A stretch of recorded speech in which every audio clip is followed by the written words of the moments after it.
자녀가 태어났을 때 부모라면 한 번쯤 이런 생각을 가질 겁니다. 우리 아이가 앞으로 어떤 사람이 될까? 그래서 우리 문화에는 돌잡이를 하는지도 모르겠어요. 아이가 연필을 잡으면 학자가 된다 그러고 돈을 집으면 부자가 된다고 생각하고 시를 집으면 장수한다 그렇게 여기죠. 이것도 아마도 이 아이가 앞으로 어떤 사람이 될까 하는 이런 바람의 표현이라고 할 수 있겠죠. 특별히 난산으로 아이를 출산했다거나 혹 오랜 기다림 속에 어렵게 아이를 출산했다 하면은 더 기대가 크기 마련이겠죠. 오늘 66절을 보면은 마침내 이제 엘리사벳이 사가랴의 그 집안에 아이가 태어나지 않습니까? 세례 요한이 태어났을 때 이 아이가 장차 어떤 사람이 될까? 부모인 이 사가랴와 엘리사벳은 물론이고 오랫동안 아이가 없던 집안에 경사가 나서 함께 축하하러 왔던 이웃들 또 여러 친척들 모두가 아마도 이런 생각을 가졌던 것 같습니다. 65절에 보면은 이 아들의 출산을 축하하기 위해서 모였던 이웃들과 여러 친척들이 10개월 동안 말을 하지 못했던 이 사가랴의 말하는 것을 듣고 모두 두려워했다 표현하고 있어요. 또 그 하는 말을 마음에 담아두었다라고 65절, 66절에 말하고 있죠. 사람들이 뭐 때문에 두려움을 가졌을까요? 또 마음에 둔 이 말이란 도대체 어떤 것일까요? 사람들이 가졌던 이 두려움, 또 일종의 경외심이라고 할 수 있겠죠. 두 가지에서 비롯되는 것으로 볼 수 있어요. 첫 번째는 나이가 많아서 아이를 낳을 수 없었던 부부가 아이를 낳게 된 이 놀라운 기적과 같은 일, 그리고 그 과정에 있었던 일들을 듣고 놀랐을 것이라 봅니다. 나이가 많아서 아이를 낳을 수 없었던 노부부 이 스가랴와 엘리사벳에게서 마치 아브라함과 사라의 모습을 볼 수 있는 것이죠. 스가랴는 나이가 많아서 할 수 없다는 인간적인 그 조건에도 불구하고 간구하였죠. 말하자면 바랄 수 없는 중에 바라는 것, 그것이 바로 믿음이라고 할 수 있는데, 그러나 정작 하나님께서 천사를 보내서 잉태의 소식을 주었을 때는 사가랴 역시도 아브라함처럼 믿지 못했죠. 아니 믿을 수 없었습니다. 기도를 하긴 했는데 정작 기도는 안 하고 딴짓을 한 거죠. 그만큼 불가능했던 것입니다. 하지만 하나님께서 그들에게 은혜를 베푸시죠. 은혜를 주셔서 임신을 하고 아들을 낳은 겁니다. 이를 본 이웃들도 친척들도 함께 즐거워하는 모습을 보게 됩니다. 주변 사람들도 주님께서 이 부부를 크게 긍휼히 여기셨다라고 보았던 것이죠.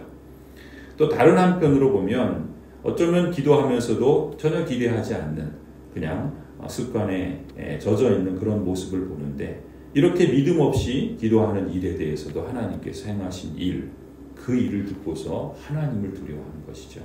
하나님에 대한 경외심을 가졌던 겁니다. 너가 내 말을 믿지 아니하므로 그럼에도 불구하고 요한이 태어났죠.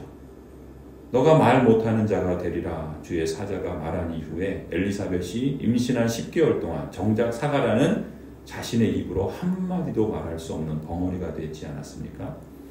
아들을 낳고 8일 후에 요한이라는 이름을 지어줬을 때 10개월 만에 그 입이 열리고 혀가 풀려서 그간의 경위를 사람들에게 설명을 했던 것이죠.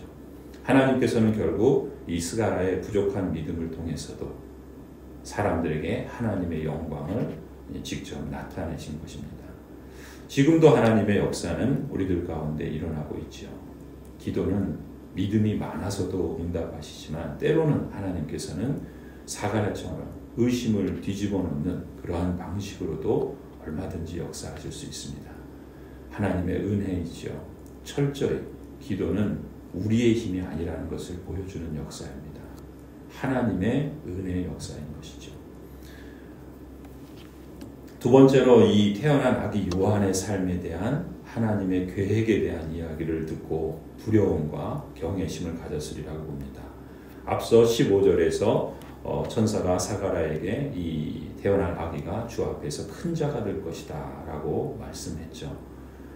구약의 나시린처럼 포도주나 독한 술을 마시지 않고 거룩하게 구별된 사람으로 자랄 것입니다. 말하자면 모태신앙이죠. 뱃속에서부터 성령의 충만함을 받아 태어난 사람이 바로 이 세례 요한입니다. 이스라엘 자손을 하나님께로 많이 돌아오게 하는 그러한 역할을 하게 될 것이죠. 엘리야의 심령과 엘리야의 능력으로 주님이신 예수 그리스도 앞에서 길을 예비하는 그러한 사람이 될 것입니다. 잃어버린 사람들, 또 거스르는 사람들을 돌아오게 하는 그러한 삶을 살게 될 것이죠. 주를 위하여 사람들을 준비시키도록 하나님의 부르심을 받은 사람, 바로 그 사람이 세례 요한이죠. 요한이라는 이름의 뜻은 여호와의 사랑을 받는 사람이다 라는 뜻입니다. 그 이름처럼 요한은 하나님의 사람으로서 그의 삶을 살아가게 되는 것을 보고 또 그렇게 죽음을 당하는 것을 우리가 성경을 통해서 확인하게 됩니다. 사람들은 단지 나이 많은 부부가 출산했다라고 하는 그 일에 신기해하는 것으로 그치지 않았던 것입니다. 아니, 하나님께서 그렇게 일하셨던 것이죠. 그들은 스가랴의 언어 장애와 또 회복의 역사를 통해서 이 아이와 함께 일어나는 범상치 않은 일들을 주목하였을 것입니다. 그리고 이 아이가 진짜로 장차 어찌 될까, 어떤 사람이 될까 경외하는 기대의 마음을 가졌겠죠. 이들의 경외는, 이러한 두려움은 이 모든 일에서 주님의 손이 요한과 함께하는 것을 봄으로써 생긴 것이라고 말할 수 있습니다. 오늘 이 말씀 속에서 우리도 이러한 기대를 가져봄이 마땅하다 생각합니다. 특별히 믿음의 가정에 태어나는 자녀들, 우리 집안에서만이 아니라 함께 믿음의 여정을 걸어가는 또 언약 백성의 공동체 가운데 또 하나님께서 태어나게 하시는 여러 자녀들, 다음 세대들, 또 태중에서 지금도 자라고 있는 아이들, 이 모두에게 우리는 이 아이가 장차 어떤 사람이 될까 기대하는 마음과 또 하나님께서 어떤 일을 행하실까 경외하는 그러한 마음을 갖고 기도해야 할 줄로 믿습니다. 그래서 하나님을 경외하는 마음으로 아이의 미래를 위해서 기도하고 또 함께 또 양육하며 또 하나님의 나라를 이루어가는 것이 참으로 복된 일이라 그렇게 믿습니다. 이어지는 67절부터 그 본문을 보면은 흔히 이 사가랴의 노래라라고 그렇게 부릅니다. 이 사가랴는 육신적으로 자신이 불가능하다라는 것을 알았기에 자신에게 아들을 주신다는 하나님의 말씀을 들었지만 그것을 듣지 않고 불신하게 되고, 그러한 불신의 이유로 한 대략 10개월 정도 아이가 태어나는 그 복중에 있는 기간 동안 말을 할 수 없었죠. 어찌 보면 하나님께서 사가랴에게 징계를 하신 겁니다. 이렇게 징계를 받는 사람이 놀랍게도 오늘 본문을 보면 성령이 충만했다라고 증언합니다. 아마 오히려 말을 못하는 10개월 동안 그의 심령은 오직 하나님만을 향했던 것이죠. 말하는 것이 때로는 독이 될 수도 있어요. 말을 하지 않는 것이 오히려 약이 될 수도 있습니다. 오히려 말을 못함으로 하나님께만 집중하고 자신이 말을 못하게 된 경위와 자신의 불신을 오히려 돌아보며 그 징계를 통해서 하나님만 오히려 더 신뢰함으로써 그의 심령이 성령으로 충만하게 되었다라고 할 수 있겠죠. 히브리서 12장에 이렇게 말씀하지 않습니까? 무릇 징계가 당시에는 즐거워 보이지 않고 슬퍼 보이지만 후에는 그로 말미암아 연단받은 자들에게 의와 평강의 열매를 맺는다. 이 사가랴는 비록 처음에는 자신의 그런 현실의 벽이 워낙 불가능해 보여서 하나님의 말씀마저 믿지 못했지만 10개월의 이 징계 기간을 통해서 숙려 기간을 통해서 오히려 과거에 그저 입버릇처럼 하나님은 은혜로우시다 그렇게 말하던 그 입을 닫아버리고 오히려 하나님께 참된 예배, 하나님이 기뻐하시는 회개에 합당한 그러한 삶의 열매를 맺어감으로써 그 징계를 통해서 하나님이 참으로 은혜로우시고 하나님은 의와 평강의 열매를 맺게 하신다라는 것을 체험적으로 깨달았으리라고 봅니다. 이처럼 하나님의 징계는 정말 사가랴의 영적인 어두운 눈을 뜨게 했다라고 볼 수 있죠.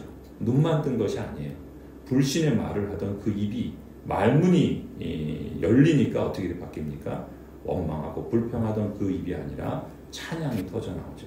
그래서 사가랴의 노래는 찬양으로 시작됩니다. 68절을 보면은 찬송하리로다. 주 이스라엘의 하나님은 찬양을 받으실 분이시다. 그가 천사의 말을 들었을 때 가졌던 그 말할 때 말을 정작 할 수 있을 때의 말은 원망과 의심의 말이었지만 오히려 그 말문이 막히고 말을 할 수 없게 되자 하나님께서 그 말문을 터뜨리자마자 그는 하나님을 찬양하는 그러한 사람으로 변화된 것을 보게 됩니다. 이 사가랴의 경우를 보면 찬양은 그야말로 현실 너머에 있는 하나님의 약속을 바라볼 수 있는 믿음이 있는 사람들의 입에서 나오는 고백이라고 볼 수 있습니다. 모든 일이 행복하기만 해서 저절로 나오는 노래가 찬양일 수도 있지만 오히려 당시에는 즐겁지 않은 징계를 통해서 하나님의 은혜를 경험한 사람이 그 심령 깊은 곳에서부터 터져나오는 노래야말로 진정한 찬양이라고 할 수 있겠죠. 이 사가랴는 아마도 자신은 합리적인 사람이라고 이성적인 사람이라고 자부했는지도 몰라요. 하지만 하나님의 역사하심을 비로소 체험하고서 자신을 붙잡고 있던 그 불신에서 벗어나서 하나님의 역사하심을 고백하는 그러한 노래를 오늘 본문에서 말하고 있는 것이죠. 오래전 아브라함과 여러 선지자들을 통해서 말씀하신 그 약속을 이루신 하나님에 대한 참된 지식과 산 체험에서 비롯되는 신뢰의 노래를 이 사가랴의 입에서 그 마음에서 하나님을 찬양하도록 인도한 것이라 봅니다. 오늘 이 아침에 이 새벽에 우리도 하나님을 신뢰하는 찬양의 기도를 드리기를 원합니다. 돋는 해처럼 흑암의 그늘에 앉아서 두려워 떠는 이들에게 구원의 빛을 비추어 평강의 길로 이끄시는 하나님을 찬양합니다. 오늘 나의 마음의 묵상, 내 입술의 고백이 살아계신 하나님을 만나며 노래하고 찬양하는 그런 하루가 되길 원합니다. 또한 평생토록 주 앞에서 성경과 성령하신 하나님과 의로 두려움 없이 하나님과 하나님의 나라를 섬기리라 다짐하며 기도하는 그러한 시간이 되기를 간절히 축원합니다.